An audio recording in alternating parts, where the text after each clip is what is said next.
Hello students, how are you? I hope you are doing good बच्चों.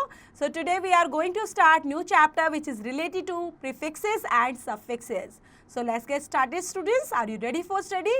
Very nice. So we get started. Some letters or groups of letters are added to the beginning or after other words to make new words which may mean either opposite to the original word or may be completely different words. Such as groups of letters are known as prefixes if they are added to the beginning of the word and suffixes if they are added to the end of a word use किए जाते हैं. So prefix कौन से होते हैं बच्चों? जिसमें हम वर्ड्स को पहले ऐड करते हैं. तो देख लेते हैं प्रीफिक्स की definition. A prefix is the latter of groups of letters added to the beginning of a word to form a new word. तो हम यहाँ पर बच्चों पहले लगाते हुए नया वर्ड फॉर्म कर लेते हैं. The meaning of the new word is mostly different from the original word. और ये बिल्कुल अलग अलग वर्ड होते हैं बच्चों और मीनिंग भी इनका डिफरेंट होता है.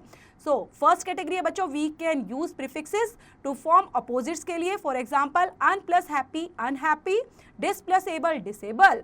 Then second category है to form absolutely new words which are not related to the original word. For example, for plus give, forgive. Then some common prefixes are a, b, dis, for, in, miss, un, under, etc.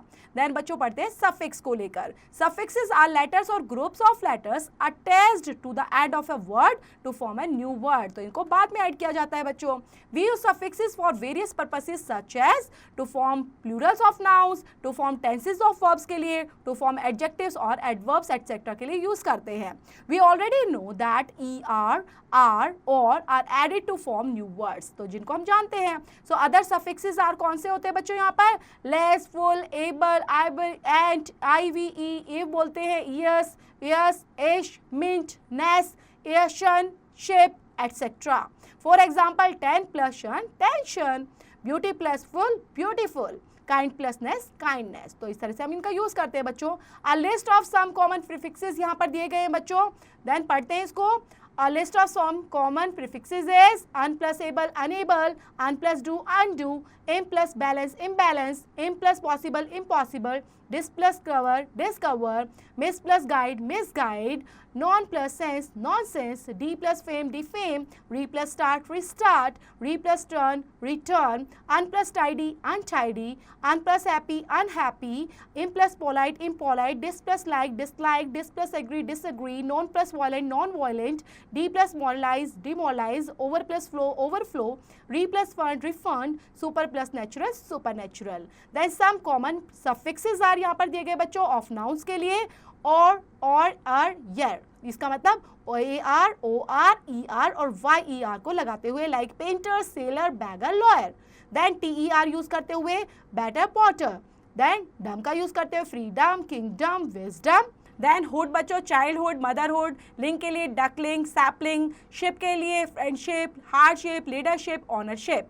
Of adjectives के लिए use करते हैं बच्चों ED का यहाँ पर like gifted, talented. ईएन के लिए वुडन, गोल्डन. फुल के लिए होपफुल, जॉयफुल. इश, फुलिश, ग्रिलिश. देन लेस के लिए फियरलेस, शेमलेस. LY के लिए मेनली, गुडली. सम के लिए हैंडसम, क्वेरसम. Y के लिए वेल्दी, हेल्दी, विची, डर्टी. अब देख लेते हैं बच्चों ऑफ वर्ब्स के लिए भी. EN लगाकर, FI लगाकर और ER लगाते हुए. EN के लिए वीकर, स्वीटन. देन ब्यूटिफाई, जस्टिफाई और चैटर, ग्लीटर. नेक्स्ट है बच्चों ऑफ एडवर्ब्स के लिए LY लगाते हुए बोल्डली, वाइसली. लॉन्ग के लिए head long, side long. Then way के लिए एनी वे, ऑलवेज. वाइज के लिए लाइक वाइज, अदरवाइज. नेस के लिए रफनेस, लविनेस. वर्ड के लिए होमवर्ड, बैकवर्ड एंड फॉरवर्ड का यूज करते हैं. तो आपने देखा बच्चों इस चैप्टर के अंदर हमने कैसे वर्ड्स का यूज किया, सफिक्सेस यूज करते हुए प्रीफिक्सेस बनाए हैं इजीली किसी भी वर्ड से और इसका बिल्कुल मीनिंग हमने प्रॉपर चेंज भी कर दिया सेंटेंस के अंदर. तो आप भी बच्चों इस चैप्टर को थोरली पढ़ेंगे, रीड आउट करते हुए, समझते हुए. जो भी चैप्टर से रिलेटेड एक्सरसाइज है बच्चों don't forget to complete those.